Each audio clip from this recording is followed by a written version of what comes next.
កាន់ដៃយើងបានបាញ់ឆ្នាំរើត្រៀមយកទៅដាក់ឲ្យនៅខាងខ្សែវិភោបាទមកអូនចង់ធ្វើកាន់ដៃស្ពីព្រួយអីអាចទៅនៅខាងក្រុមការងារយើងបានហើយក្រុមការងារយើងគឺខាងនៅខាងភ្នំពេញបាទជិតខាងសមានា2បាទហើយ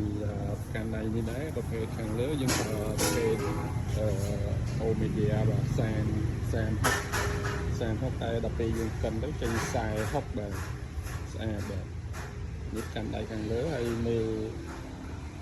30បាទ30មលី2ពេញហើយនេះមលីកន្លះខាងលើមលីកន្លះបាញ់ឆ្នាំហើយស្អាតបាទហើយយើងលេងម៉ូដការបន្តិចកន្លែងនេះ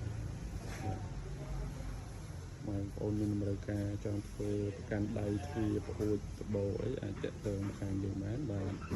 សម្រាប់ជាងយើងនៅខាងភ្នំពេញបាទអរគុណច្រើនពុកម៉ែបងប្អូនហើយនេះគឺឆ្នុកជើងក្រោមមកគេដាក់ឲ្យមានភាពស្រស់ស្អាតបាទ